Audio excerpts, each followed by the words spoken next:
What's up, Met fans? Welcome back to the channels as we are doing some instant reactions in the talk of all the latest Mets news and rumors today. And we're going to get all into it, guys. So it's going to be a quick rapid fire show. So we're just going to get right into it. Chris, how you doing, buddy? Can you hear me? Can you hear me? Yep, you're good. Uh-oh. It's on me. Uh-oh. What happened? You don't hear me? Hear me? I hear you a little bit. Nope, you keep on going out. Hear me at all? You're going in and out, man. Can you hear me? I hear you now. Testing. Can you hear me? All right. You got me? I got you. Oh. Testing. I hear you. You got me? I hear you. Okay. All right, we're here. We're here. Yeah, I can hear you. Right, we're good. Yeah, all right. All right, here we go. There we go. Pop-up stream. This is what we get for doing the pop-up stream. We get all these technical difficulties. All right, man. I'm stoked, man. We got winter meetings coming up in just about 3 days here. We got a lot of news and rumors to cover and talk about with this team. A lot of stuff has been dropping surrounding maybe not particularly the New York Mets, but the Mets have been linked to a lot of key players, but also just teams around the league that are making their players available and also fielding offers or getting ready to gear up and field offers for their respective players. And it's huge because a lot of these players that we are hearing about are direct needs of what the Mets need for 2026 and beyond. So it's a very exciting time. And I will let you take over here for just a second while I figure this stuff out in the background. Yeah, so, according to all the reports, the Mets are getting every free agent and they're making every trade. So we're going to have the best rotation in baseball, the best lineup, the best bullpen, and 2026 World Series champions. I mean, who wants more than that? But yeah, listen, a lot of rumors happened today. And look, it's 48 hours before the winter meetings start, and you're hearing a lot of rumblings about, it seems like the trade market is starting to heat up a lot more than the free agent part of this offseason, especially when it comes to starting pitching, right? We're hearing a lot of talk about the Twins not looking to trade Lopez or Ryan. That was the latest reports. There's so much to talk about, but again, what is real, what is not, that's something that we're going to try to break down. And there's so much to talk about. Me and Chris just needed to jump on and figure out what the hell is going on, because a lot of this can be crap, a lot of this can be credible, and that's what we're trying to do here. And we're not really going in order here when it comes to topics, but the interesting thing was, Joe Ryan, you heard names in a possible trade. You heard Joe Ryan, the Mets are interested in, and the Twins are interested in Jonah Tong. And then you did a video, I did a video, everybody did a video. Everybody started to, put packages together, and Byron Buxton was a part of this. And then today we get that the Twins might not be trading any of their star pitchers. Is that believable or not? Is that something that they're trying to, get a better package because they don't like the packages that the teams are trying to give them for them, and it is trying to take a step back and maybe scare off some teams that might be, thinking that it's not going to happen or get a better deal? What do you think, Chris? Well, can you still hear me? Am I good? Yeah, you sound good to me. Okay, perfect. You know what? I think that there's a lot of conflicting reports, especially as it pertains to the Minnesota Twins.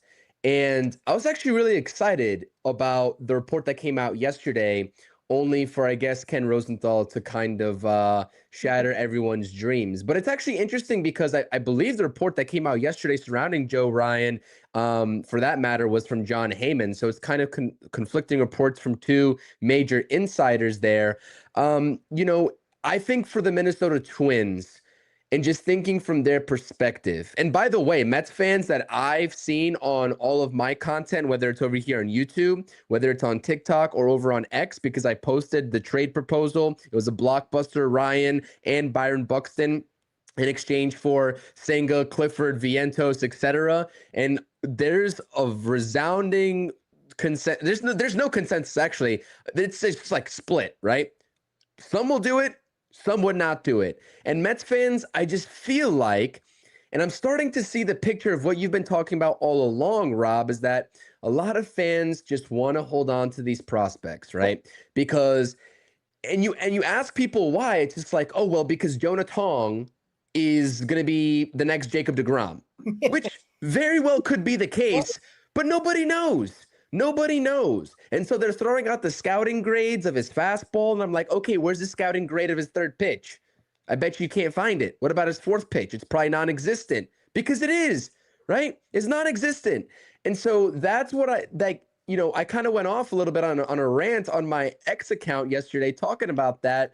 I'm all for being smart about your prospects, right? I know that Jonah Tonga has a bright future. I'm not saying he's going to be a nobody, especially because he struggled in the tail end of 2025. I'm not saying that. But I'm just saying when you have a chance to get proven players, Buxton, I know that he's injured a lot.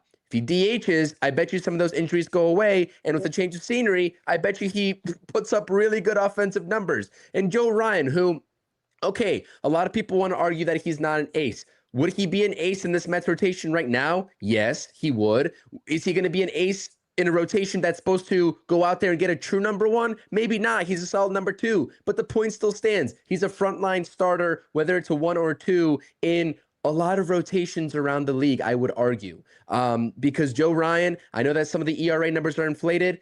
Who cares? There's other metrics. He has a really good strikeout rate. He has a 7-pitch mix arsenal, and I have confidence that he can put hitters away when he needs to. So all that to say is that, I know that's a little bit of a rant about the videos that we posted, but all this to say is that I think it's a bad idea for the Twins to hold on to their talent because they're not going anywhere in that division.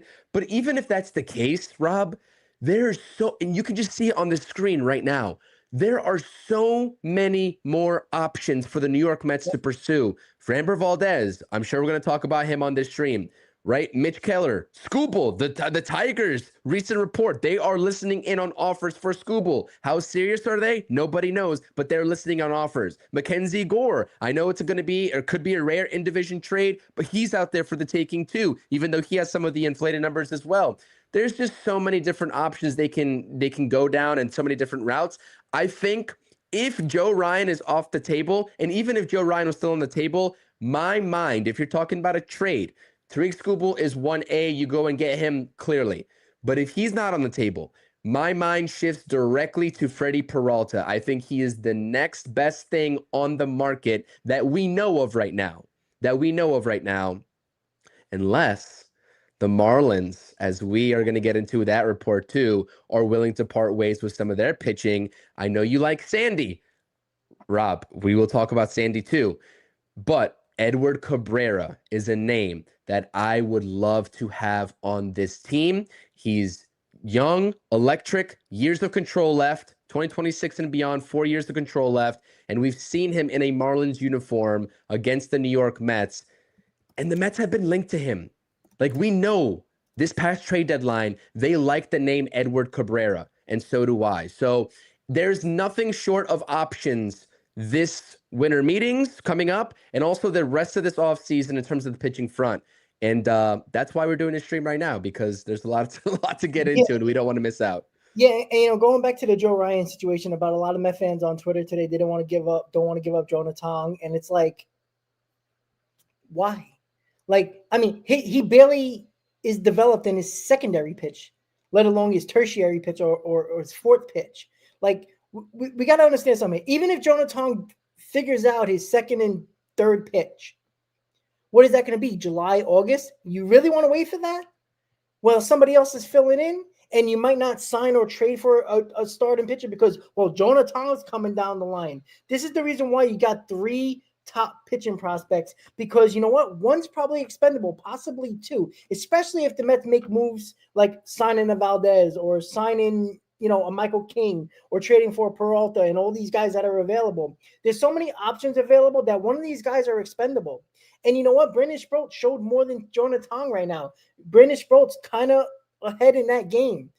He's still got work to do, but I could see Brandon Sproat starting as a number 5 starter during the season. I don't see Jonah Tong being a starter at least until after the deadline, and that's an if. That's if he develops into it, that develops those pitchers. So for Met fans, and it sucks to confirm what I've been saying, but it's a fact. Like, it's not even about prospect huggers anymore. It's just the fact that people are so desperate for homegrown talent that they would rather lose with homegrown talent than win with less homegrown talent. Like, we shouldn't care about how we win. If it's a bunch of guys we sign and trade for who are no homegrown talent, nobody's going to be less happy if we win a championship. I can assure you that. But their mindset is so blown out of the water and just doesn't make sense. The mindset needs to be about winning, not about how your emotions feel about a certain player. Players come, players go. That's it. You always root for the name on the chest, not the name on the back. Haven't we figured that out by now, Chris? Well, apparently not. Apparently not. And so I think that you've been preaching this for the longest time. And you know what? Last off season, I was a little bit skeptical because I was just like, okay, there are definitely some untouchables, right, in this organization. Really, the only guy that you can make the case for that, he's untouchable and you cannot trade him for anybody is Nolan McLean right now, right? If Tariq Skubal is right, can be right in your organization, the Tigers like, this deal will happen if you give us Carson Bench. I love Carson Bench. I think he's going to be great. You make that deal, no doubt about it. Then you have to sign Bellinger. Yeah, right, correct. And there's flexibility in doing that, right? And that's the point here, is that there's a lot of flexibility. My thing is this: Mets fans. And I understand, I appreciate the debate, right? I'm not going to just, belittle Mets fans that want to trade or don't want to trade prospects. It's not what we're here to do. We're here to have a healthy discussion and conversation about this because it's both sides of the coin, right? I understand that prospects can materialize and they're also needed to backfill certain spots, right? I'm sure we're going to see that in 2026. But a guy like Jonah Tong, who is going to be a great pitcher, like I said, I've been very high on Jonah Tong. I won't backtrack on that. But it's very clear that he struggled with the put-away pitches and the put-away stuff and the 5 starts that we saw him in 2025 at the tail end. And you're telling me that it's going to take one off season and the months in between to develop a competent 3rd and 4th put-away pitch? I think that's egregious. There's no chance. And so the patience that us Mets fans have to have with these prospects developing, I don't think that the Mets are on the trajectory or the timeline if they are able to get proven talent this offseason to wait, like you said, 6, 7, 8 months for these guys to finally start to put things together and show their potential. How long did it take Brett Beatty to finally come to form? And that's an extreme example because that's like 3 years of a guy that's supposed to be a top prospect that finally put things together in 2025. And I'm not saying it's going to take all these prospects that long, but they're not going to be immediate contributors right away to the degree that Nolan McLean was. Yep. It's just unrealistic to expect that from them. And so I do think it's time for the Mets, David Stearns in this front office, to prioritize proven talent, especially with where they're at with this roster. Marcus Semien, Lindor, your up the middle tandem is not getting any younger, right? Juan Soto's about to be 27 years old. You still have a window with him. He's not getting any younger even still too. So it is what it is. The Mets are in a win now situation. And so I understand wanting prospects and seeing them materialize, being homegrown. But at some point, we have to understand that scared money doesn't make any money. And I've said this time and time again. And I think that some Mets fans in this fan base are scared. I really do. Well, you know what, Chris? This organization needs to grow some balls. They really do. Like seriously, it's a stupid thing. It's a messed up thing to say, but it's true, right? This has been an organization of hesitancy, right? You want to go back to Ken Griffey Jr. You want to go back to, Alex Rodriguez. You want to go back to whatever trade or free agent signings that they could have made, but they were hesitant to do so, and they shied away from it. It goes back to Steve Phillips, Sandy Alderson, the 100 GMs that we had since. It goes back further than that. We have to stop being so hesitant and make a move. Make a big boy move. All right. We still haven't done that, right? Devin Williams was a smart sign-in, but you know what? That's not a stepping up and showing how big you are. You know what I'm saying? It's not. They didn't do anything. This is nothing. This is okay. This was a backup plan if things go sour. That's basically what it is. But it can be the smartest move of the offseason if you sign Edwin Diaz. So they just need to be a little bit more adamant and be defiant on what they do. That's all they have to do. Like there's so many different roads. You just talked about it. There's so many different pathways of having a good offseason, right? You can put a combination of players together, a offseason. Another combination, a offseason. It wasn't like last year where it was kind of a hit or miss. There wasn't much. There's a lot of pathways this year, trade-wise and free agent-wise. You could do a combination of both and have a good offseason. It doesn't matter. We're all going to have our opinions on what we think is better, what pathway is better, but a lot of these pathways are pretty damn good. And this is where we need to see David Stearns finally show something, right? I don't want to go into this offseason having all these prospects still here. Why? Where are these guys playing? You got Simeon for 3 years. You have about 14 prospect first, second basemen that couldn't even play last year because they were blocked. You got all potential from Ryan Clifford and Carson Benj and Jet Williams. Like, there's too many guys for this roster. You got to start using these guys as assets because the longer you hold them, the quicker they lose value. And that's ultimately going to hurt you. And this is where they need to make a decision here.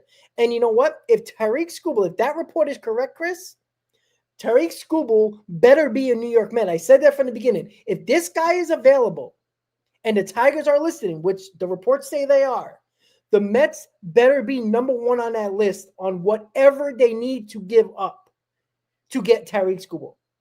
If it's Jonah Tong, wonderful. If it's Benj, wonderful. You know why? Because you shouldn't care about 2027. You shouldn't care about 2028 or 2029. Worry about 2026. Tarik Skubal, the best pitcher in baseball, will be on your team, leading your rotation for 2026. If Steve Cohen, who is the richest owner in baseball, is not going to let Tarik Skubal go somewhere else. Now, obviously, there's always a risk because Skubal might not like New York. He might not have the best season, and he might just say, screw this, I don't want to be here. But that opportunity is here. There's no reason why the Mets can't extend him. I know it's Boris, but there's no reason why Steve Cohen can't throw a $400 million check at his foot on the table and says, hey, we want to sign you. We're serious about this. So there's too many options for him to fuck this up. And if he fucks this up, he should be on the hot seat. Honestly, this is the offseason where me and you, Chris, can figure out a pathway and have a good offseason.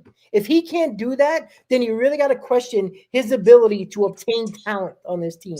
And don't give me these prospects, because if you wanted to do these prospects, you could have done it in 2024 when we talked about trading, or, in 2023 when we should have traded Alonso and we should have traded other guys, and they held off, not did it. And they went into 2024 getting 1 year type of prove it deals so they can trade him at the deadline. And what did they do? Right? They kind of messed up their whole transition period of what they were trying to do to acquire more assets.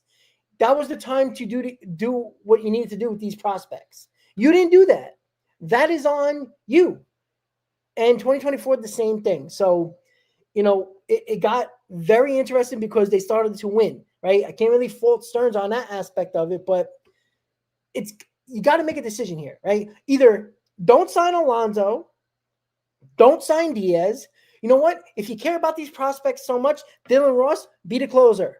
You know what? Ryan Clifford, be the first baseman. Because if you're going to care about these prospects so much, then start them on day one. And then I don't want to hear nobody complaining when this team doesn't do well. Get the talent in here.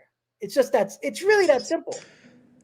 I agree. And like you said, David Stearns, I defended David Stearns all day long, every single day. You did not last offseason. You were like half bought in. I was fully bought into David Stearns. But with what I saw transpire in 2025, listen, I'm not going to say that I don't believe in the guy, because I do. I want him to succeed. I want him to be here for the long haul. I want to believe in this plan that he has in place. But there is a time. The time is now that names are presenting themselves and will present themselves. You have to go out there and show us that you are cut out to build a New York roster from the ground up, which is what he inherited, and make them into a championship caliber team. Because I think 2024, you probably agree, was a fluke. It was a fluke. They were not on the same timeline. It's kind of like the New York Giants in 2022 when they miraculously made the playoffs and won a playoff game under the first year of Joe Shane and Brian Daboll. It's the same concept with the Mets and David Stearns in 2024. Literally same thing. And it's a shame because then Mets fans' expectations were sky high, and then the lowest of the lows hit when we didn't even make the playoffs in 2025. So I'll give him some leeway there and some grace because, yeah, we were not supposed to be in that position in 2024. 2025, I get it. There's a step back. I didn't expect it to be that much of a step back, but it was. Now is the time to be like, you got Juan Soto. You made that investment. You need to go out there and put a competent roster together. So let's get into some of these names in particular. Where do you want to start? I think it's very important because we both have agreed that the number one priority should be Edwin Diaz. And there are a lot of reports surrounding Edwin Diaz right now that the New York Mets and Edwin Diaz are not close on a deal. We all know that Will Salmon and everybody, all the insiders are saying that Devin Williams signing is not taking them out on the sweepstakes of Edwin Diaz, right? We know that. But Diaz wants 5 years. At the very minimum, he wants 4. Now, I think the Mets will go 4 for him, but their ideal price point in terms of years is 3. How do you bridge that gap? That's what the negotiations are right now.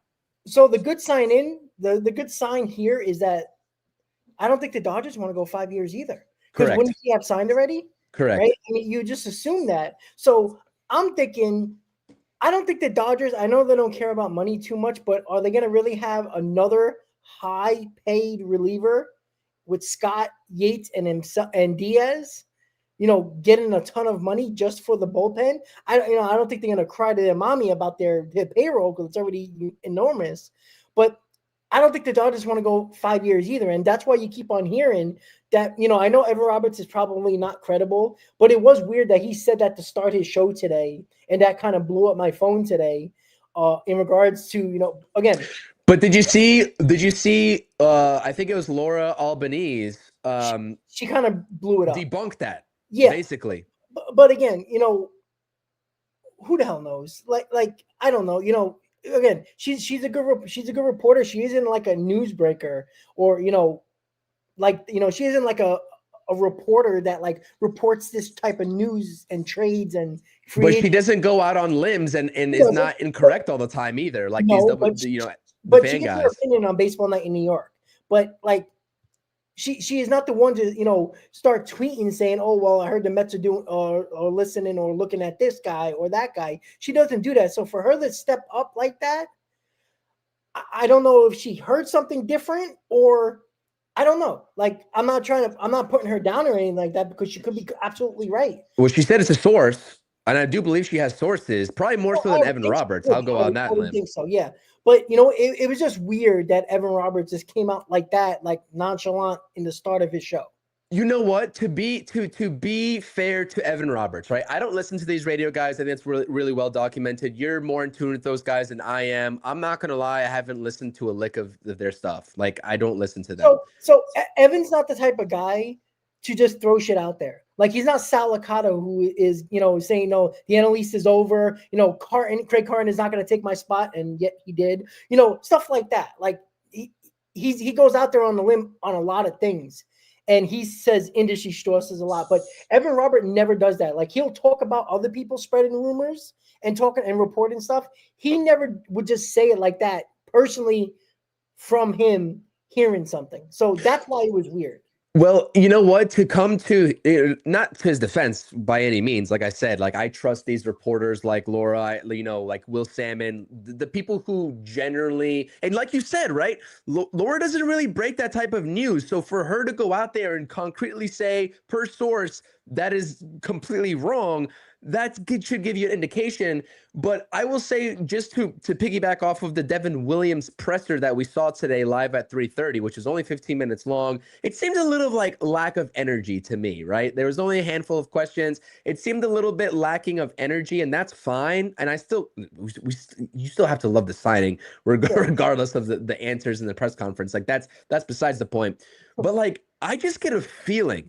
This is a gut feeling. There's no sources. I'm not going to attach any sources or I'm hearing. This is like voices in my head or something like that. Like it's a gut feeling that I think, especially when Devin Williams said that getting better arms and the best amount of arms as possible into a bullpen is the best bet to win, right? That just leads me to believe that the conversation that he had with Stearns and the Mets brass when he signed, because he had 5 other offers, Rob, and he stated And most were basically close. all of those offers were for him to close ball games elsewhere, and he chose the Mets under this gray area that he might be setting up another guy, whether it's Suarez, Diaz, etc. So for him to say that he understands that the more good premier arms, the better, leads me to believe that, yeah, the Mets are going to get this done with Diaz. But there's nothing concrete out there. And until I hear otherwise from an actual credible,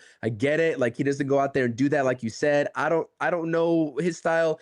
I can't buy into it, man. Not at this point. Yeah, it is. It's really it was kind of like there was no kind of big emotion there that you got excited about. But he was adamant about he wanted to come to the Mets. Like, he had closer positions, closer spots available that teams were offering him, and why didn't he go there? Like, the David Stearns, at the very least, and everybody knows I'm not a fan of him, he seems like he tells people how it is and what they're trying to do. Same thing with Clay Holmes last year to become a starter. Like, not many people were talking about it, but the Mets thought he can go into that, be a starter. I think the same thing here with Devin Williams. I think they were very honest with him. And we all talk about how many times the players talk about they want the organization to be honest with them. Even Nimmo, who kind of bashed this whole team, he even said, in that the Mets were honest with him when it came to the trade situation, right? They didn't try to, leave anything out. They kind of told him what it was. And I think players respect that. And I think Stearns was like, listen, yeah, we're still trying to go for Edwin Diaz here. And, we're not against you being a closer, but you know what? We liked you, what we saw being a setup guy. And if we happen to not get Diaz and you might be the guy, we trust you in being a closer as well. So I think that honest atmosphere that Stearns seems to bring, I think resonates with a lot of the players. And that's why I think he chose the Mets. Like, I think he could have got more than 3 years, $45 million or close to $50 million. I think he probably could have got a 3-year deal, a little bit more money to be a closer. Like, I really think he could have. But listen, I think he was pissed off because I don't think the Yankees kind of rubbed him the wrong way the day one from spring training with the whole beard thing. And then, so I think that was an issue as well. Think about this for a second. And I'm just thinking about this and how crazy this is right now. Like, these guys use each other in position groups, right? The position group players that are free agents, they're always trying to sign after the guy that got the big deal, right? Somebody goes first and sets the market, and then the others wait. And usually it's the guy that's the most sought after, I would think, signs early, right? To set the market, because he's going to get his money regardless. I'm surprised. Like, it has to be eye-opening that Devin Williams signed this early, before Edwin Diaz, before Robert Suarez, because whatever they got, right? He could have just used that to say, read the room. Who else is here with me? You're not going to get another better option. Diaz is back with the Mets, or Diaz is with the Blue Jays. Suarez is wherever he is. I'm your next best option. And the gap between me and the next best option after me is very large. So the fact that he actually signed this early and wanted to come to this organization tells me that, one, he wanted to be a New York Met all along because of that familiarity with David Stearns. That's first off. And second of all, it tells me that the New York Mets, who are still actively negotiating with an elite closer, knew that they wanted to get the signing out of the way, and they're going to do everything in their power to bring back their guy in Edwin Diaz. Yeah. Gut feeling. But like, just how early Devin Williams signed was an indication to me alone. Like, he could have waited out the market and used the lack of other options as leverage for all these other teams.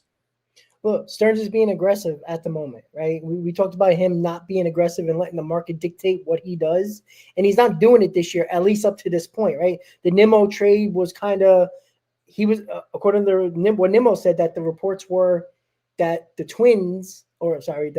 Rangers asked about Nimmo and called about Nimmo, and then it started to develop, to materialize into a trade.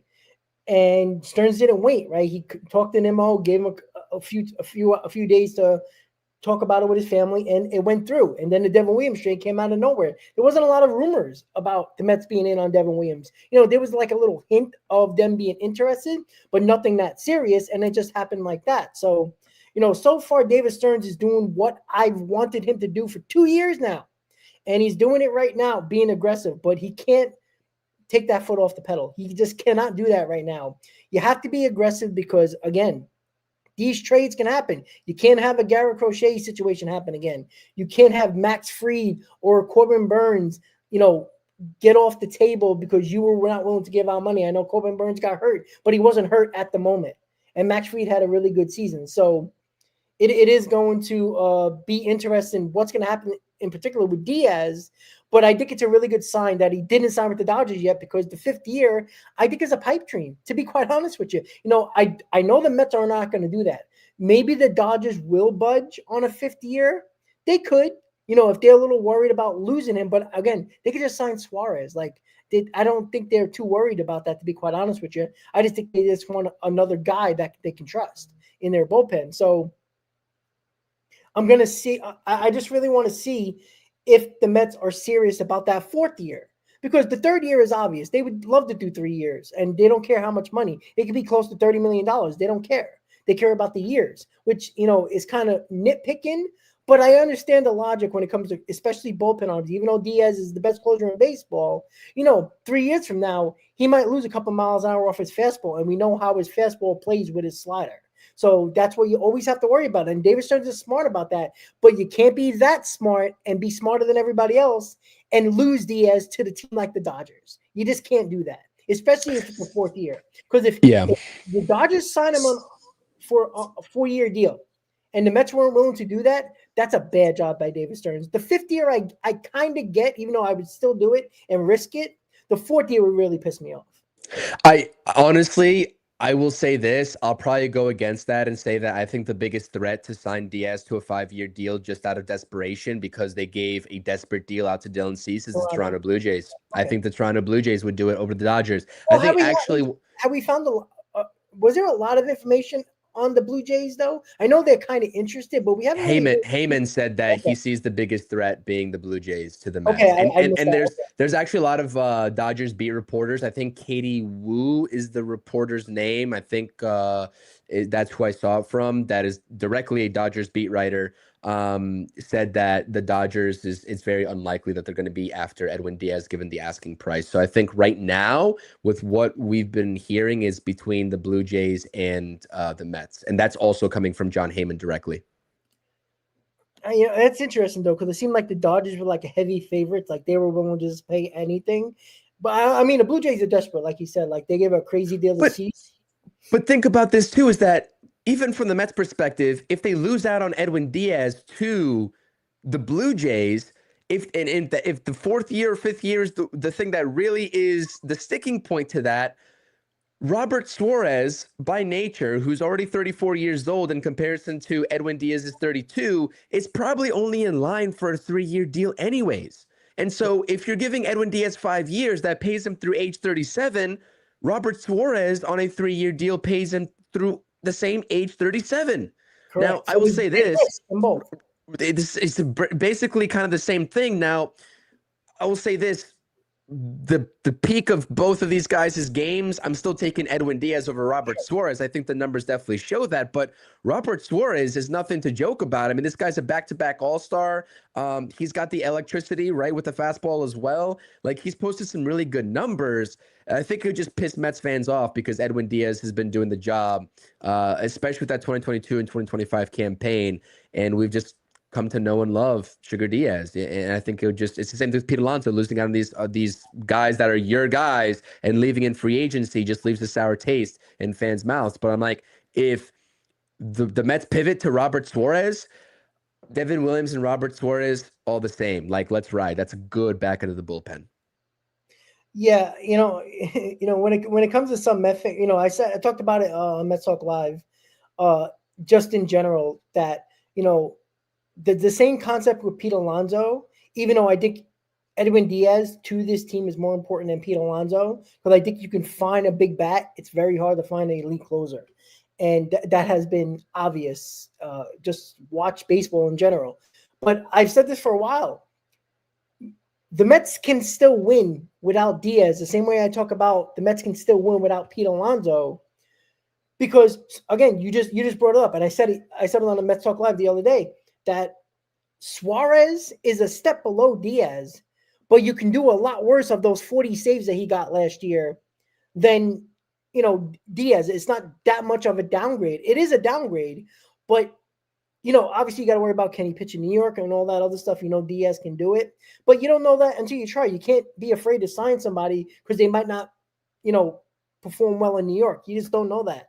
Like, you can't predict that at all. So that argument is stupid. I understand the argument and the logic, but you can't predict that. You just have to go with the flow and hope for the best. So if the Mets lose out on Diaz and sign Robert Suarez, you probably still got one of the better 1-2s in the back end of the bullpen in baseball. Like, that's a fact. I wouldn't be crying at all. I wouldn't be crying. No, I would be upset because I want Diaz because you know what he is. But the way how Met fans are gonna act. I mean, they're already bitching and moaning about Jonah Tong, who's not even a major leaguer. They would cry to the heavens. Oh my God, we're gonna lose Nimmo, Edwin Diaz, and Pete Alonso this offseason. Oh my God, we can never win because we've won so much in the last 40 years that everybody's gonna cry. And the pathway to winning a World Series isn't based on Diaz only or Pete Alonso only. Those guys can be replaced. Now, you might not be happy with the names, but if the Mets sign Kyle Schwarber and Cody Bellinger, let's just go crazy here. All right, if they sign Cody Bellinger and Kyle Schwarber, that is like 60 home runs right there. You automatically get that production that you got from Pete Alonso, one player, and you formed it into two players stretching out your lineup. Don't tell me you can't win with that because you can. Same thing goes for Diaz. If you can't sign Diaz and you get Suarez, you got a 40-save guy in Suarez. Let's say he's pretty good. And you still got Devin Williams, who was one of the best closers in baseball 2 years ago, as your setup guy. And the Mets already have a solid bullpen with Minter and Raley, and they're going to add. So there's pathways to winning, not just this tunnel vision that Met fans seem to have with certain players. I would hope Mets fans realize that if you are presented two options, one, keep Pete Alonso, or two, you have the ability to sign both Schwarber and Bellinger. I know that there's Mets fans that will say I'm still taking Pete Alonso, but those are like homers. Those are like the homer fans that root for players instead of the overall team. There's under no circumstance objectively that I would ever take Pete Alonso over Bellinger and Schwarber if you can do that and if you can swing that with the money. There's just no way. Yeah. I'm taking Schwarber and Bellinger all day long. I might even take Schwarber over Pete Alonso as it is if the Mets can sell me on a pivot point to first base, because how long have I been talking about Schwarber, Rob? Like, how long have I been doing that? I want Schwarber. I want him very badly. Should we shift over to Schwarber? I think we should. That's a perfect segue. Let's do that. We're about it today, so let's go. So Schwarber is a guy that is fielding interest, and his market is probably the biggest market or the fastest growing market of any of the major bats. Heyman, Passan, all these guys are saying that he is going to be the one that signs first. It's not going to be Tucker. It's not going to be Pete. Those guys are going to wait until Schwarber gets his money because the market is established, and teams know they want a guy that has put 40-plus home runs over the fence, 45-plus home runs over the fence in 3 of his past 4 years. That's what teams want. I would want that too, especially for a New York Mets team that has not had a solidified DH ever since they got introduced into the National League. Yep. Right? We've been doing this platoon garbage. And if you've followed me on my channel and subscribed for long enough, you know that I hate the platoon. And I don't want any more platoons in the DH. Give me a guy that you can slot in there and make the positional battle work at first base no matter who's there. That's what I want. And so the Reds are going to be in on it. Rosenthal has been talking about, and Morosi also has been talking about the Reds, hometown to Kyle Schwarber, who's from there, really want to make that work because they're an up-and-coming team as well. And if they get one more bat and have some pitching help, they can do some damage in that NL Central. And then the Phillies, of course, they're the front runners to sign and retain Schwarber. And they, he has that they have the edge because he's been there and he knows the lay of the land of Philly, playing there, what the team is all about, what their plans are. But at the end of the day, if the New York Mets can also just be like this pest to the Phillies and drive the price up, that would be immaculate. If you told anybody, let alone the Phillies, that the Mets were seriously going to entertain Kyle Schwarber this offseason when they have their own issues with Pete Alonso and trying to re-sign him, I bet you they never believed in that. But now you have the New York Mets who are lurking, and they want Kyle Schwarber. This is not just from John Heyman and Morosi and Rosenthal, by the way. Jeff Passan has linked the Mets to Kyle Schwarber on numerous occasions. And if there's one name that I will always trust as it comes to any MLB news, it's Jeff Passan. So, yeah, this is a real thing, Rob. This is a real thing. I'm not sure how Kyle Schwarber views New York. I think that's been a big sticking point of a lot of fans saying, well, he'll never come to New York because he doesn't like New York. I'm not sure I've ever heard Kyle Schwarber say that. Could I believe it if that was true? Yeah, maybe. But I've never heard him say that. So until that actually gets said by him directly from his mouth, then I'm under the assumption that the Mets, this is fair game. And at the least, you drive up the asking price for Kyle Schwarber, which makes the Phillies pay more. Yeah, he's going to the highest bidder. Just like Pete Alonso, probably Edwin Diaz. That's what's going to happen. Like favorite or not, he can easily go to his hometown team and take a little bit of a discount, right? But he's not going to do that. If the Reds don't pay him the most money, he ain't going there. Same thing with the Phillies, same thing with the Mets. And you just said it. If the Mets just drive up the price for the Phillies because they're desperate not to lose him, then it's a win because it probably limits the Phillies to do something else. Because they already talked about that. They're trying to, possibly trade Nick Castellanos just to, shed some payroll to add something else. And they also lost JT Realmuto. That's, Schwarber and Realmuto were leaders on that team. That is something that you also have to look at that as well. And, I know people are talking about, I think somebody said Schwarber is not a better fit than Pete Alonso. I kind of think he is, to be quite honest with you. I think, how many more times are you going to keep losing with Pete Alonso? And, for all the Mets fans that want to continue to give Pete Alonso credit when things go well for the New York Mets, you got to give him blame too when the things go wrong. It's not all his fault, but it seems like everybody, they can't wait to blame Lindor. They can't wait to blame Juan Soto or this guy and that guy. But Pete Alonso is off limits. It's a joke. All right. The losing has been a part of this core since 2018. Since Nimmo and McNeil were on this team, and then Pete Alonso came the year after, this has been a losing franchise. They're a part of it. They're the faces of this franchise. They're the problem, or at least part of the problem. They're part of this losing. Don't throw them out of it and only give them credit when things go well. It's stupid. It's stupid. Pete Alonso had a great year this year. How did that work for the 83 Mets win team? Right? When Lindor was throwing up big numbers and MVP type numbers, the Mets actually won more ball games. There's a comparison here. I said this on Mets Talk Live.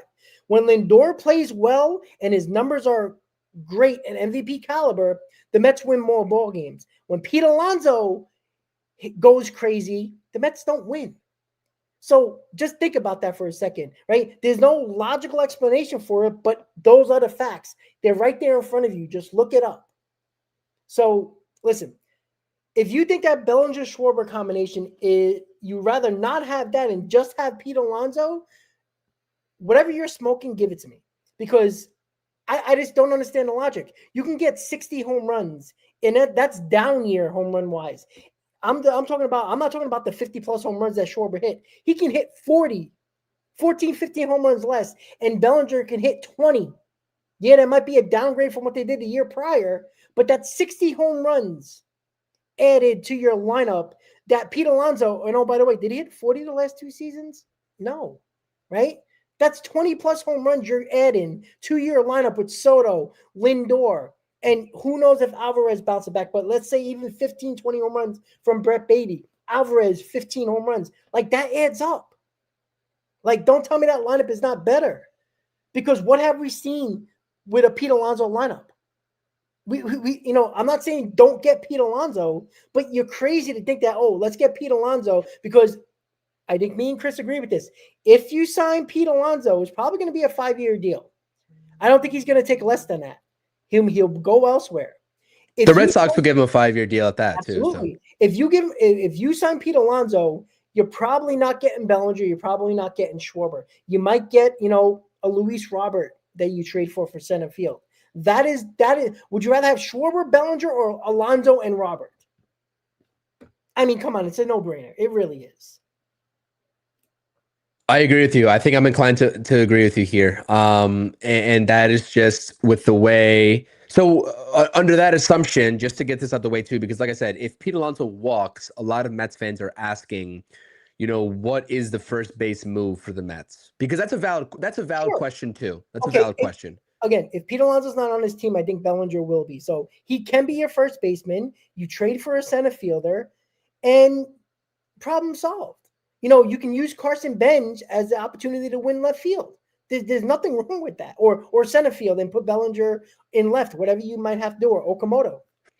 I just think that with what, you know, I think I'm a little bit more of a Pete Alonso supporter than you are. I think I'll just say that. We know the differences of what we talked about with Pete Alonso. But I hear you, because you're not wrong in some of the statements that you're saying.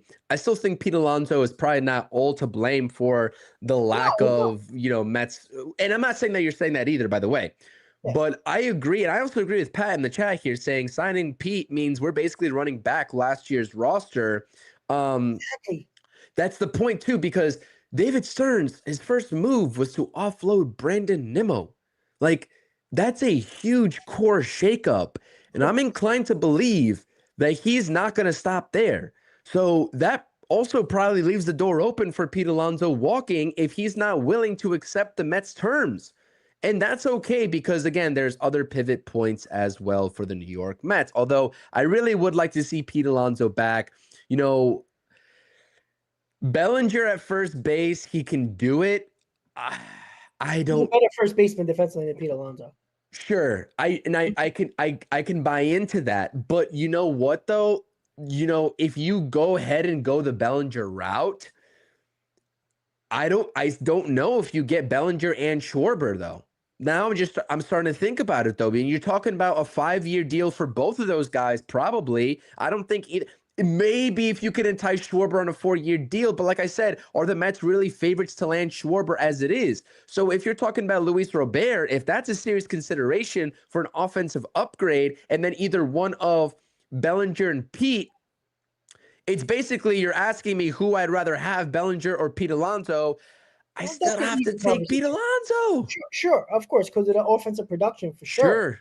You know, I'm not naive to say that it's Bellinger over Alonso. That's a stupid conversation. But we're talking about how can we maximize our bats this offseason of what we acquire via trade or free agency, right? I think because I think the fact that Pete Alonso could get a 5th year and closer to $180 million, I feel like that might take you out of another potential position player only because of the fact that I think Pete Alonso kind of locks you in to a position of first base, and you might have to platoon him more with DH. At least with the Schwarber situation, he's going to be the DH. Bellinger is going to be either a left field, center field, or first base. So you can maneuver around that. You sign Pete Alonso, your first base and DH your DH situation is going to be a platoon, because you don't. Stearns already said it. He doesn't want Pete Alonso to play first base every day. So that means that DH spot's going to get taken up by Pete Alonso sometimes, or more often than not. You can't sign Schwarber and just DH him like that. That run prevention nonsense goes out the window at that point. I mean, that would be pretty cool, but it doesn't fit the way you think it all should, because only people look at the lineup and you're not listening to what David Stearns is talking about. David Stearns thinks this lineup's going to hit no matter who he brings in here, no matter what the lineup looks like. He thinks they're going to hit. He keeps on talking about run prevention. He talked about in the Simeon conversation, right? He said it. He goes, yeah, I don't think Simeon's the same offensive player he was a couple of years ago, but you know what? I know he's a Gold Glove defender, and we'll see what we can get. Anything with the bat is a plus. So he's telling you right there that if the Mets prevent more runs, because the Mets weren't terrible offensively. They were in the middle of the pack. At the end of the year, they ended up being in the middle of the pack. They were terrible early on, but they ended up being in the middle of the pack offensively. If you prevented some more runs, and that obviously involves a lot more pitching, better pitching as well, but our defense was atrocious last year. It was bad all around, from even the star players. So if you can get your run prevention better, there's a pretty good chance you can win more games.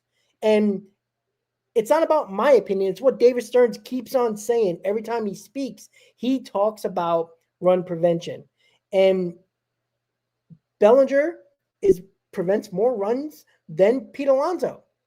And it's just what the numbers say and what what David Stearns is talking about. You have to listen to what he's talking about and how he's going along with this offseason so far.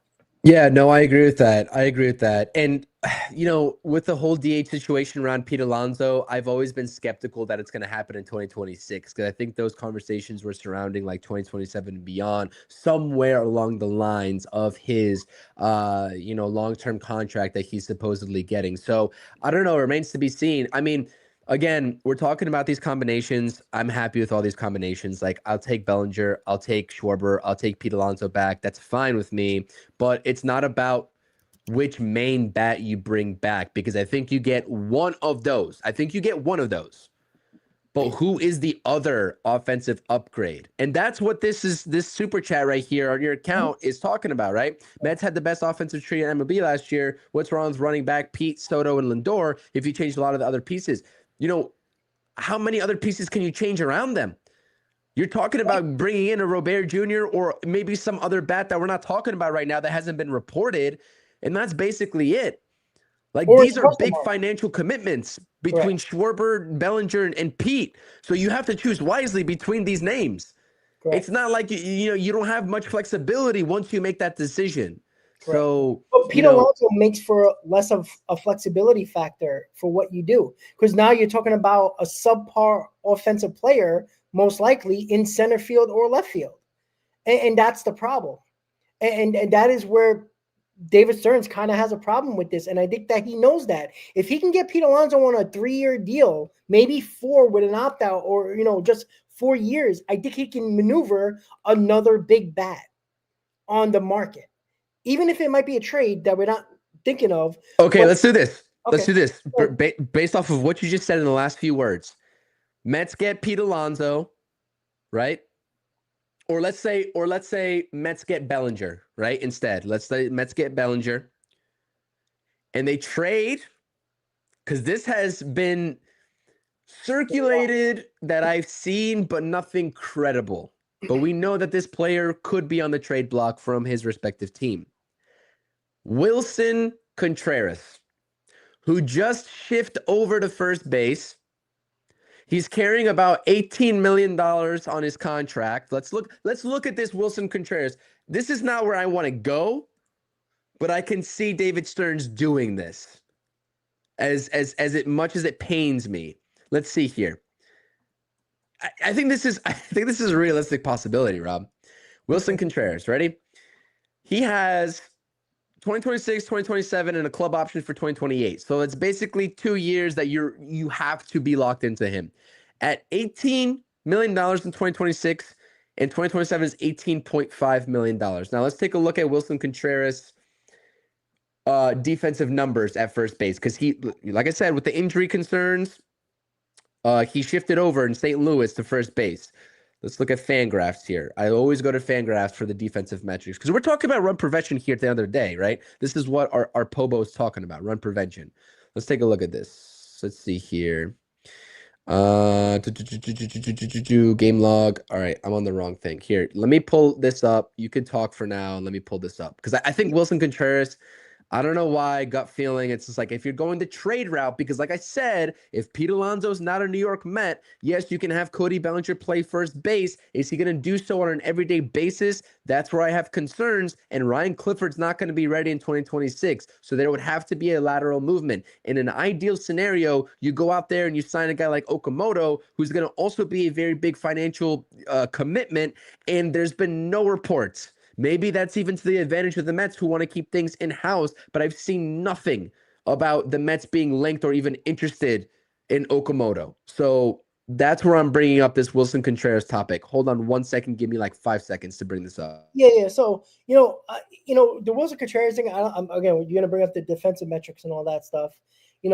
I think that's kind of the issue. Like he's not going to provide similar to better offensive numbers than Pete Alonso, and he's probably not going to provide that much better defense, if at all.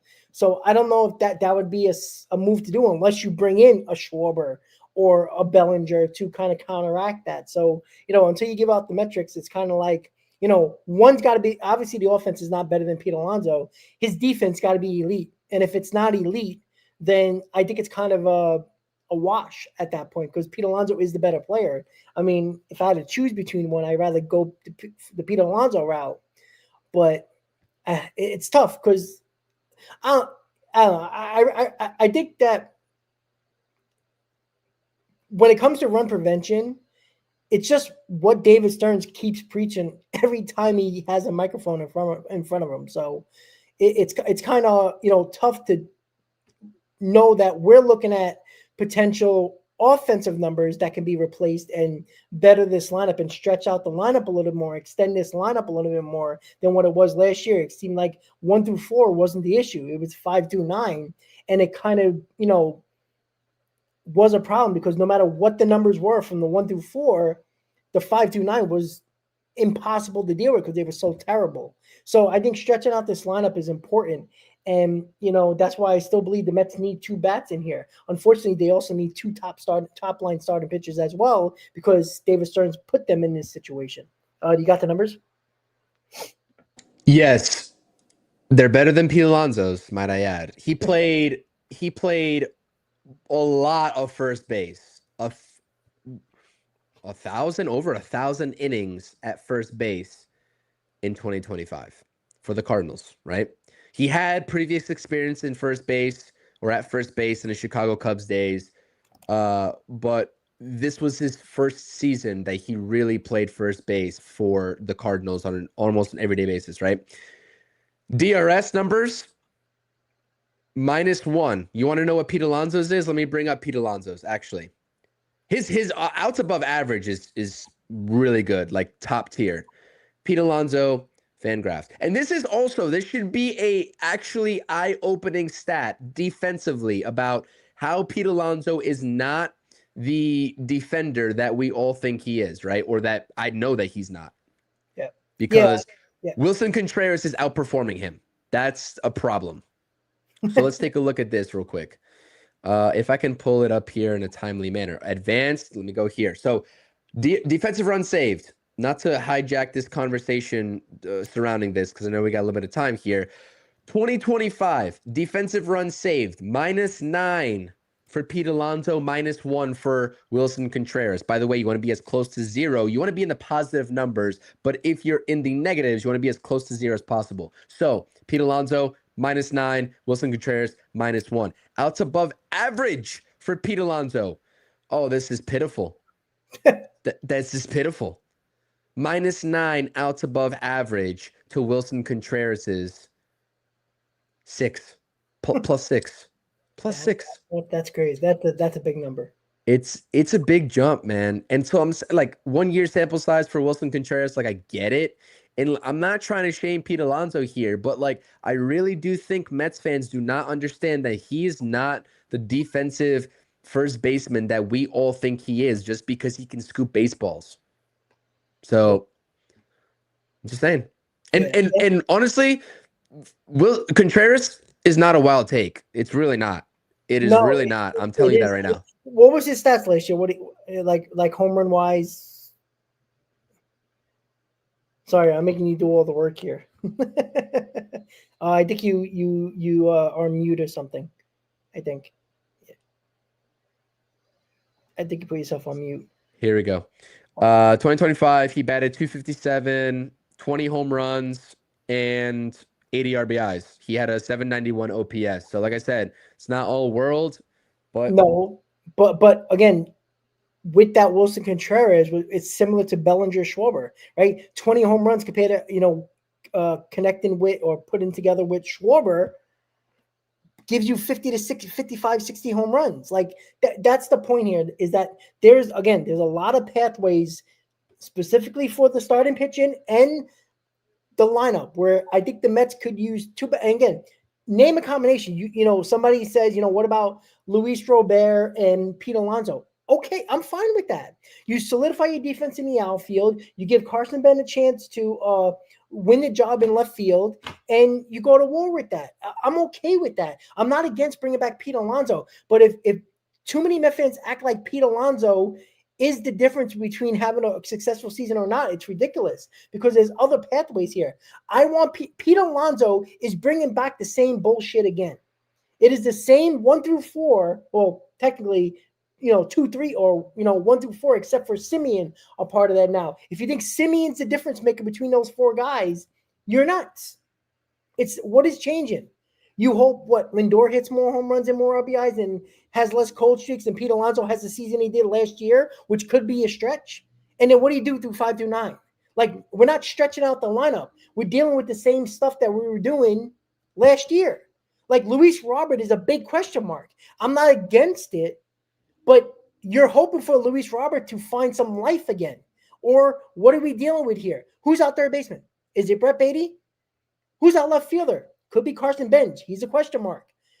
There's a lot of, Alvarez. Who the hell is he right now? So your 5 through 9 is back to the same question mark it was last year. You can't have that again. You can't just be excited about 1 through 4 and forget 5 through 9 because we're going to be in the same predicament again. You're hoping, which again, here we go again. We're hoping somebody, 1 or 2 guys step up.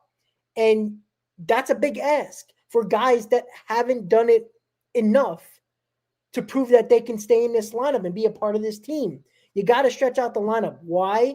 I think you got to pair 2 bats. If it's Alonso and Robert, it's less of a risk because you know what Pete Alonso is going to give you. But if Robert steps up and finds new life, you got to win over here. That is why you got to pair bats together, Chris. I mean, that's just me, but it just feels like that's what it's they got to do, because bringing back just Pete Alonso is not exciting me enough. It's going to blind Met fans to euphoria, but it's not going to be good enough. It's just not. Like, Soto had a really damn good year. Pete Alonso had a really damn good year. Lindor had a very solid year. Nimmo had a good year. Where did that get us? So it shows you that 1 through 4 can do whatever they want.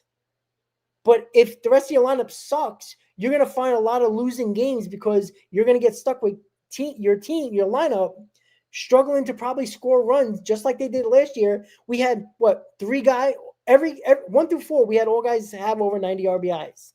Yet we won 83 games. I know the pitching was really bad, but we did lose a lot of games because 5 through 9 was an absolute shit show. We can't have that again. I agree 100%. I mean, there's nothing else to that. I agree. And also, go ahead. Oh, I'm sorry. I was going to say, we've kind of talked about almost everything except for the Marlins and kind of got into the Keller situation a little bit. I mean, we should start talking about pitching because that's the biggest need here too. I mean, that's really the biggest need. Agree with you. Yeah. You want me to start with the Marlins? Well, I think we should probably start talking about Framber Valdez. I think that's the biggest thing that's come out of today. So you could take the charge on that one. Yeah. So when it comes to Framber Valdez, right, I think it's starting to pick up steam because I think the whole Joe Ryan situation and the Pablo Lopez situation with the Twins, where they might not be looking to trade their big starters, I think Framber Valdez is more of a possibility because what it does, it gives you an opportunity to use more of your assets in a trade scenario to get whatever you might need. I know Framber Valdez might cost you 5 years, possibly 6 at $180 to $200 million, but get over the fact that of the years and the money. Framber Valdez had his agent put together like a little video thing of, him showing his personality and, what he wants teams to believe in him and all that stuff like that because of what happened with him and the catcher last year. He is a very damn good pitcher. He's a very good postseason pitcher. He got that experience. He will lead the way. But this leaves a big opening for the Mets to trade for another starting pitcher. And I think they're going to do that. I've said this, and I think you believe me, Chris. The Mets are going to get 2 top starters. I mean, one might not be an ace, but one might be a very solid number 2. But I think they're going to get a very good to very close, if not an ace. And I wouldn't be shocked if the Mets sign Valdez and still go after Skubal. I mean, you kind of protect yourself with Valdez being under control with McLean if Tarek Skubal happens to leave. But the Mets have that opportunity to do that. I think it's a no-brainer to get Framber Valdez. Giving $200 million to Valdez is a lot smarter than giving $200 million to Dylan Cease because Valdez has been the better pitcher. He's performed in the postseason, and he's a World Series champion, where Dylan Cease has kind of, shoved it in big spots a lot of the times with the San Diego Padres. So I'm all on board to get Framber Valdez. Obviously, I think the Mets need to do one more, and I'm not against Peralta or anybody else. I would want Tarek Skubal, but you could do a lot worse than every other option you have. So the way to get Valdez to 200 million, which I think is a pipe dream for any team, right? I think it's a pipe dream, is for him to get a long-term deal like 6 years. And that's just not happening with the Mets. Like, I genuinely do not like, I think that the Mets, I'm going to say this right now, and I actually said this on my video that I dropped on my channel before, is that I think the Mets have an offer out there to Valdez somewhere. This is just my general assumption, but I just don't think that it's going to be anywhere beyond 4 years. I think it's probably the sweet spot of what David Stearns likes to give out, which is 3 years. You know what I mean? Especially for a guy who just turned 32 years old last month. Like, that just seems like a David Stearns offer that he would give out. And so that's basically what you're battling, because I do think that some team will give Valdez 4 years. The report today was that the Orioles and the Mets, quote unquote, are among the favorites to land Valdez, right? And I think that the Orioles are probably a little bit more desperate, and their GM is a little bit more desperate than ours, or our president of baseball operations, I should say. I'll say that. And so, yeah, man, I don't know. I can see this Valdez thing playing out, but he's going to have to lower that asking price in terms of years. But I just don't know, besides the Mets and the Orioles, like what his market would even entail in terms of the teams that are going to be interested in on him. Because, I think we've both said this along the way that the starting pitching, it's going to be a trade and it's going to be a free agent signing. Who are the biggest names free agent-wise that we've been hearing from the New York Mets perspective, right? We've been hearing about Valdez more than anybody else in the free agent market. Then we've been hearing about Tatsuya Imai, who's going to be definitely a 6 to 7 year deal worth $150+ million. And then we've been hearing recently today about Michael King. We could talk about Michael King if we want to, because that's also a very solid name that I would be on board for, given the correct parameters of a deal. And then we've also been hearing about, I've talked about this name one time on my channel, but we haven't heard any reports until today that the Mets are in the mix, but they're not listed as favorites for Ranger Suarez, who's the other lefty option free agent wise. But you're not thinking about Ranger Suarez as a 1 or 2. Hopefully not. Valdez is definitely that. Amai is definitely that. And then most of these pitching targets from the trade market are that, with Skubal and Edward Cabrera with the Marlins recent report, etc. Joe Ryan's a 1 or 2 for sure. If he ends up getting traded, which I think that, I don't know, Rosenthal versus Heyman, you choose who you want to believe there. So, yeah, if you are thinking about getting one ace and one mid-rotation guy, like a number 2 or number 3 to slot in alongside Nolan McLean, Valdez is definitely the guy to go after. He fits that mold 100%. I do not care what he posted in 2025, because some of the numbers were down. The metrics were down. He's had up and down years, but he's pitched in really big spots, and he's been a part of a general winning organization in Houston, and I'd 100% trust him at the forefront of this rotation moving forward. But that being said, 6 years, 5 years even, David Stearns is not doing that for Framber Valdez. Yeah, I mean, it is interesting that you just keep on, rumors keep on popping up day by day with Framber Valdez with the Mets, and where there's smoke, there's fire. I think that it's more of a possibility than I think even you're thinking about. I think the Mets. Here, the thing is, David Stearns was associated was a part of the Houston Nationals when they signed Valdez to an international free agent. He was a part of that organization. So he has familiarity with him. And I think that's the same thing when it goes for Devin Williams as well. That they knew each other and they had that common ground, or that, that I guess you say that relationship or so. I think Valdez is the same way. He probably has somewhat of a relation. I'm not saying a good relationship or a great relationship, but they clearly know each other. They clearly probably. And I think that's why Valdez is a big opportunity. Stearns is not afraid to get guys in here that he knows and that he thinks that he believes in. That's the reason why, it's weird because David Stearns don't want to give, 5-6 year deals to guys over 30 years old. But you're not talking to Framber Valdez if you're giving him 4 years. He's not listening to that. You probably have to get a 5th year on him at the very least. So David Stearns probably knows that. So if he's willing to go to a 5th year, maybe even a 6th year for Valdez, which I think that's a stretch, but who knows? I think David Stearns trusts that type of pitcher. And again, why would he do that? Because he knows the guy. He knows what he is. The guy is a bulldog. Everybody's like, oh, he's 5'11", 240 pounds. David Wells was drunk, fat, and ate all the time. And yeah, he was one of the best pitchers in the game and was one of the best pitchers in the postseason. And for the New York Yankees, like, he's the type of guy. He's not a fat guy. He got a stomach. Don't get me wrong, but he's a solid guy. We all love Bartolo Colon, that fat guy, right? But he pitched well. I'm not worried about him, and I think he's a guy that. And here's the other thing: we haven't really even talked about this with Framber Valdez. He's reliable. 30 starts, 32 starts, 190 innings. You want to find that with the New York Mets? When you need the innings, he'll give them to you even when he's not pitching well. That was the problem with the Mets last year. When Mets pitching didn't pitch well, they never gave them length. Framber Valdez, even if he's struggling, he will give you 6-7 innings. You're not getting that from other guys that we've seen from the Mets. When they struggled, they were out of the game in the 3rd, 4th, 5th inning. He won't do that. He will keep you in games, even when he's struggling. He will give you that 7th inning to protect your bullpen. You're not going to worry about that.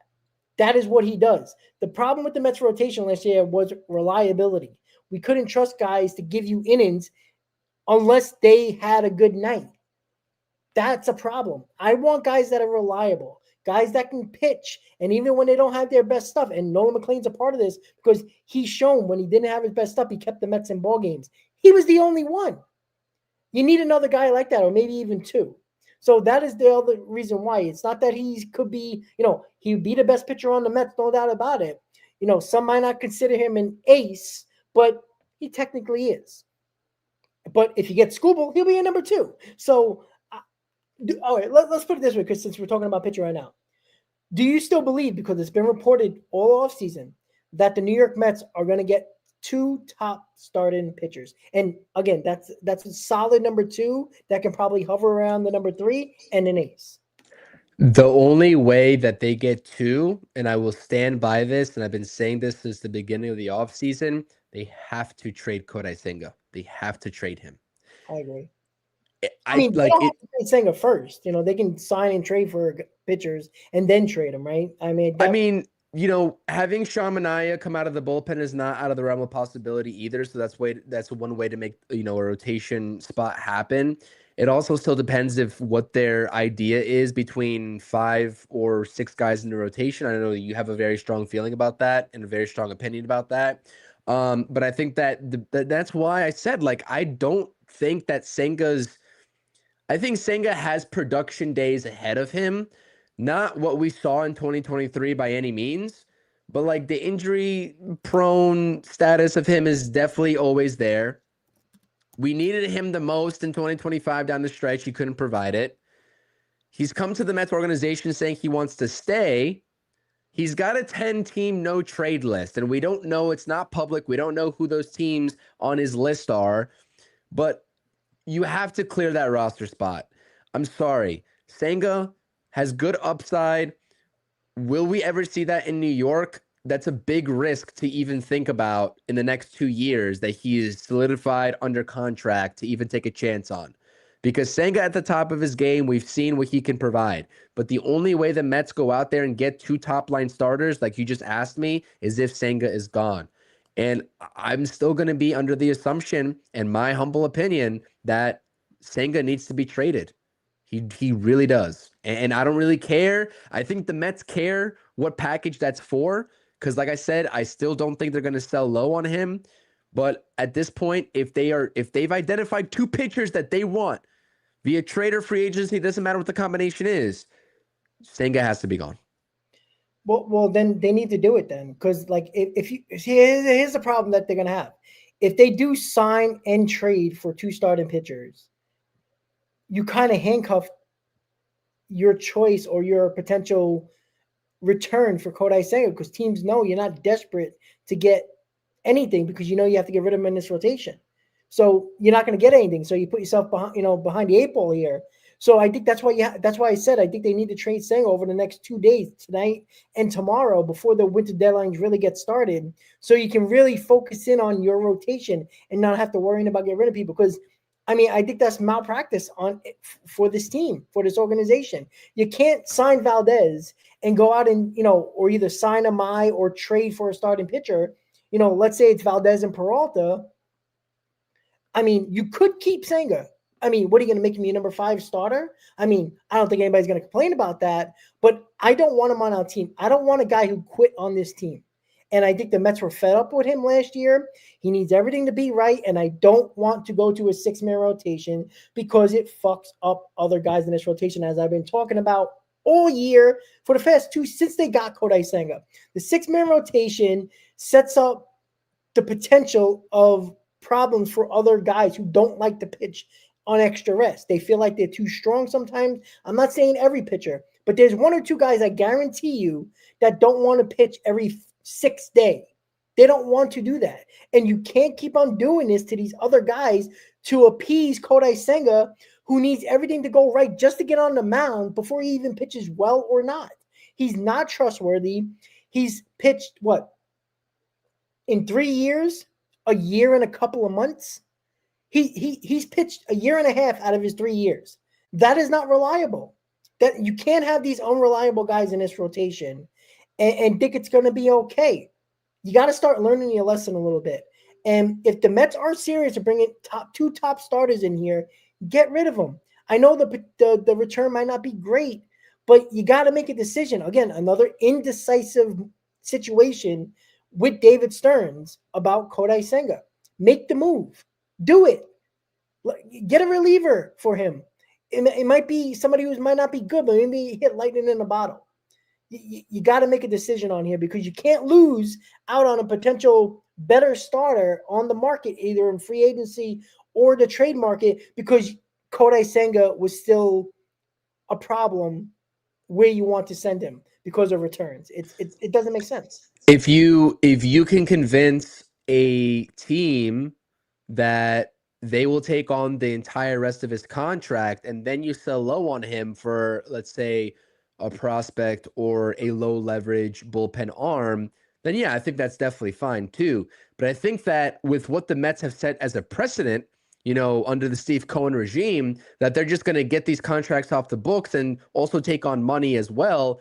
At that point, like, if you're getting nothing of value in return or close to it, and you also are expected to take on half of his salary or even anything of his salary, then it's just not worth it at that point. Just keep him on board. But if there's a deal, maybe even a package deal, that you can attach stuff to Senga and make things work there, and getting something in return and not having to take on any of his salary, depending on where he goes and what kind of market team it is, then that could also make sense as well. So I think things are very fluid with Senga. That's the one thing that, like, with the list of candidates via trade from Jeff Passan that we've seen, that I'm like, I just generally don't know where David Stearns' mind is at with Senga, because I can see a situation where he stays, and I can definitely see a situation where they're getting multiple starters and he goes at any cost. Well, here's another possibility about a trade, just with Senga instead of a package. Looking at a deal or a team that might want to try to contend. Like, I don't think the Brewers are going to take on $14 million when they're trying to get rid of Peralta for that money. But a team like the Tigers, you're trading Tyreek Skubal, but you're still trying to contend, right? You're not trying to trade anybody else. You're still trying to, make the playoffs next year. You give them Kodai Senga in a package, obviously, and that puts that guy in that rotation. It puts Senga in their rotation so they don't lose an arm. And obviously, they're probably going to get a pitcher, top prospect pitcher, either Sproat or Tong in that deal along with others. That sets them up to fill that rotation spot right now, have potential of that pitching prospect that we give and whatever else we might give. That might be appealing to the Tigers than just prospects, because you fill that rotation spot with Senga. So that might be an option as well. Now, again, we know Kodai Senga has a limited no trade clause with certain teams. I don't know if the Tigers are on that or not. But you could do that, because that might be enticing for the Tigers, because they can get more prospects back in an overall package if they're just looking for prospects. But if you're still trying to contend, what are you filling in that rotation? Because if you're not going to spend money on big time free agents to replace Tariq Skubal, then you need quality arms. And yes, I know Kodai Senga is often injured, but he is a quality arm when he's healthy, and he could be a top pitcher if he's healthy. I don't think the Mets can risk that and keeping Senga. In my opinion, I think it's too risky, because if you keep Kodai Senga, I think we're out on that 2 top starting pitcher market, and we're only going to get 1. And I don't know if that's the best idea for this team. Listen, at the end of the day, like, I understand that Senga, like, we all understand his upside too, which is why we're like more than maybe not more than happy, because I just literally spent 5 minutes saying how I think we should clear his roster spot. But I do think that he could be productive, even given some of the question marks at the end of the day, if the Mets do decide to hold on to him. But these teams aren't naive. These other teams know that the Mets are having questions about him. The fan base is having questions about him. There's injury concerns about Kodai Senga. And I think that there's teams that will take him on, and they'll even take on maybe some of his contract, maybe half of it, because he's owed $30 million over the next 2 years. He does have a 3rd year attached to the back end. It's like conditional option, whatever. I'm not sure what metrics that involves, but I think teams will take on some of his salary. I just think that you'll need to make it a package instead for them to be enticed to do that. Now, when you're talking about trading with smaller market teams, the ball game changes a little bit, but like, you're not gonna surround a deal. Like, the Tigers will gladly take Senga back, I'm sure, but like, they're still going to be asking for Tong Sprout plus. You know what I mean? They're still going to be asking for that. So just including Senga is not going to be enough to be like, okay, well, if we're giving you Senga, you're not taking Sprout. Like, that's not how it's going to work, in my opinion. But I'm still okay with that, because I think it's addition by subtraction with Kodai Senga. Sure. If you're bringing in Tariq Skubal in here, and let's say you get a Freddie Peralta, or sign MI or something like that, I'm okay with that. I think it's addition by subtraction here with Kodai Senga. I think it kind of entices the Tigers to still be competitive this year with filling that rotation spot, and you could still give up Tong and maybe Benj and stuff like that, whatever the package might be. I think it's a risk willing to take, because Tariq Skubal is the best pitcher in baseball. Like, it has to be for Tariq Skubal. I don't, it's not going to, no. I just want Kodai Senga off this team. I'm not saying not to get anybody for anything like that, but that is another pathway when it comes to a trade for the Tigers.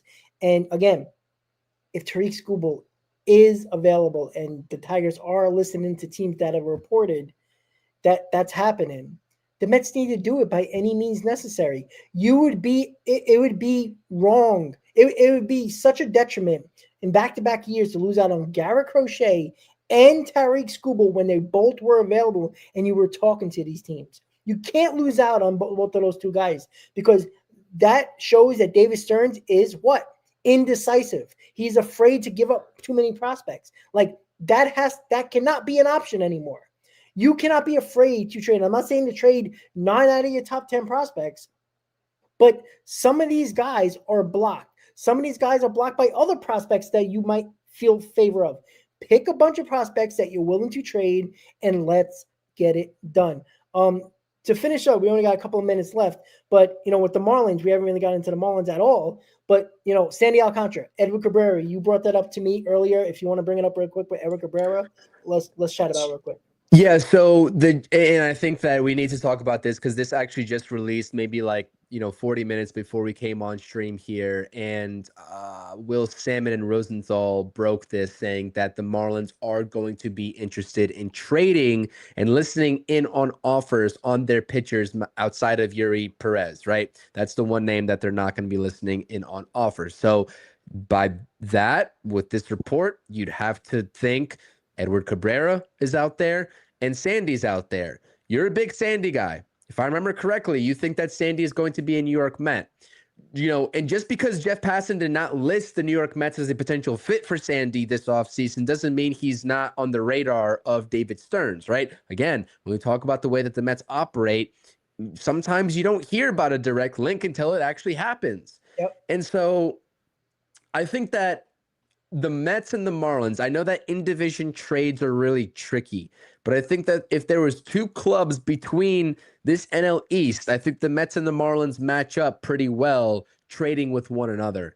And my mind, I know your mind's on Sandy. My mind directly goes to Edward Cabrera, who we heard some smoke about the Mets liking and being interested in at the trade deadline. And by the way, Will Salmon, just 20 minutes ago while we were on stream, said that there is a ton more interest from teams around the league to trade their pitching this offseason than there ever was during the deadline. Because even though the Marlins might have been listening in on offers, Sandy even thought that there was a 90% chance. He had his bags packed in Miami, ready to go somewhere. Yeah. No, they did. That was a report. He had his bags packed, and he ended up staying, which I'm sure surprised him too, as well as everybody in the MLB community. And so now seems to really be the time. And let's be honest, the offseason is always a better time to trade your pitching or any big name player than the deadline is, because you only get, especially depending on the contract. Now, this is not to say the same thing for Sandy or Cabrera, because they have multiple years of control left on their contracts, but I'm talking about rentals, right? Rentals are better off being traded for the most value this offseason rather than mid-season, which is why when you talk about Freddie Peralta, I think Freddie Peralta is getting traded, especially with the way that the Brewers have been operating. He's got 1 year left on his deal. The way to maximize the potential of a return is trading them during the offseason. Anyways, Edward Cabrera, there's already a direct correlation there. He's got 4 years left to control. 2026, 2027, 2028, and 2029. Then he is an unrestricted free agent. I think he's 28, maybe 29 years old right now. Some of the numbers have been a little bit inflated, but the one thing that I took a look at and I was kind of impressed with, he had a career year when it came to the metric of the walk rate, because he has been a pitcher that has been wild and has not had his best command. And when he is able to get that command intact, the numbers elsewhere follow thereafter. And I'm not saying that he's going to be a number one. He's not an ace-like guy. He does have electricity, right? He has the put-away stuff, change-up, curveball, really good put-away pitches, fastballs at 97 on average. But that is a guy, when you talk about a mid-level starter, if you don't want to commit the $150+ million to Tetsuya Imai to be your number 3 behind Noah McLean, Edward Cabrera is right there. You just need to send over the necessary prospect capital for a guy that you get for cheap for the next 4 years in his arbitration years. So I like what I'm hearing from the Marlins' perspective. I hope that this rumor and this report out of their organization is true, because they got some serious talent that is on the block there with those two names alone, let alone anyone else, that the Mets could definitely use. So I'm excited, man. Pitching, So many options, man. So many options and so many different combinations. And I think this is going to be a really interesting winter meetings. And I think that, we're going live on Sunday, right? So we're going to be talking about day one of the winter meetings. So we'll see you all then as well. Yeah, we'll definitely bring that up in just a second. But with Sandy Alcantara in general, Dolo said he's overrated. I know he was so overrated. He beat the Mets twice in September. All right, this guy performed outstanding in the second half. This guy is coming off Tommy John in the first half. It was going to take time for him to get his miles per hour back, get his feel back of the pitches, and when he did, he was damn good. 7 innings both times against the New York Mets in September. That would have been nice on our team, right? Sandy Alcantara, I think it would cost less asset-wise, prospect-wise, than Edwin Cabrera because of the fact that Edwin Cabrera is making no money at all. He has a similar amount of years. I think he has 4 years of control, over 3 for Sandy. But because Sandy's making more money and the Marlins want to get rid of that contract, it's more likely that you can give a little less to the Marlins. And we know what the Marlins want from the Mets. Brett Beatty caught the Marlins' eye years ago. They still like Brett Beatty, especially under control for a lot more years. And you can fit him right into the lineup. Yeah, you have to give probably you might have to give up Tong, maybe AJ Ewan, maybe Santucci, something like that in that combination. I don't think it's going to take more than 2 top prospects, to be quite honest with you. I think you can get Beatty, maybe a Santucci, and maybe another lower level prospect that's high on the list. I think you can do that because you are taking on that money. Now, that might not appease the Marlins, but if they still want to get rid of that contract, they have to be willing to take someone of a lesser deal. Edwin Cabrera is going to cost you more. So with the question with Edwin Cabrera with the control, that scares me because again, he would be a number 3 if you bring in a Framber Valdez or Freddie Peralta, Whit McLean. He'd be a number 3, so it wouldn't be the worst thing in the world. But if he's a disaster, now you only got 2 guys you can trust, and that's concerning. Sandy Alcantara is not a question mark. He's an ace. Now, he might not be as good as he was 4 years ago, but he's still a top pitcher. And if you want to call him a very good number 2, okay. If you pair him with Freddie Peralta and Nolan McLean or Imai or Nolan McLean, it's really good. And this guy steps up. Look at his numbers in September. In the last couple of years, even when he was injured, he was still good. It's insane. Like this guy steps up in big moments, as big as the Marlins could get. He was the one pitcher that was dominating for them in September when they were still in the hunt, when the Marlins were ready to pass everybody. Like they were playing red hot. And it was because he was leading the way. This guy performs. And I'm not saying to get Sandy. Look, there's too many pathways to fuck this up. It's very hard to not get it right. I might not be happy with all the decisions starting pitching wise, but I'm not going to be against all these different pathways. If you can get 2 of these guys, whatever combination you want, it's better than what you had last year. And obviously on paper means nothing, but it's a good start. And I still believe, and I said it from the beginning, I always said that the Mets want Sandy Alcantara. I still believe that. I think it was a possibility last trade deadline. I think the Marlins decided not to do it, and the Mets kind of handcuffed themselves in a lot of different situations. But this year, this offseason, I think the Mets aren't playing when it comes to these starting pitchers. I think David Stearns is clearly learning the lesson here. You're not hearing all these rumors with Valdez, who's over 30 years old. Same thing goes for Alcantara. These guys are over 30, but you know what? It's proven that these guys perform.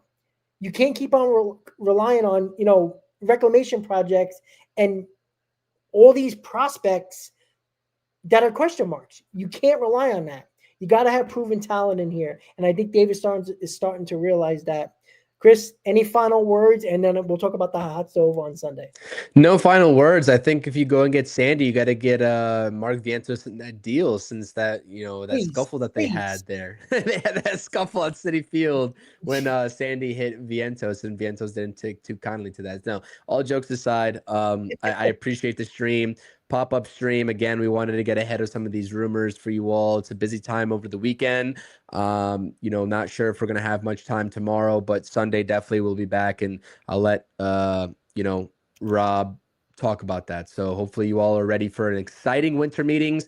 And a winter meetings that all these reporters and insiders are saying that there's going to be a lot taking off quickly, and big names are prepared to sign very early, maybe even like a Schwarber or a Framber Valdez, who are looking to get their next team out of the way.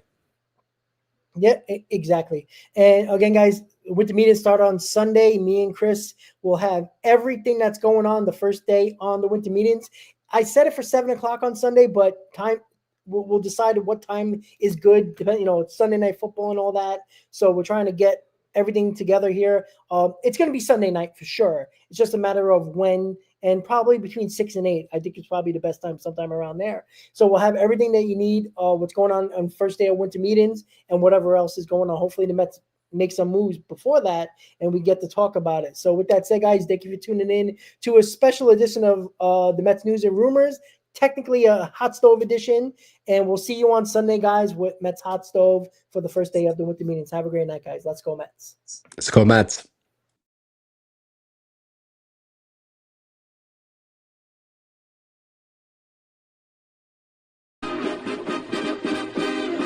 Meet the Mets, meet the Mets. Step right up and greet the Mets. Bring your kiddies, bring your wife. Guaranteed to have the time of your life, because the Mets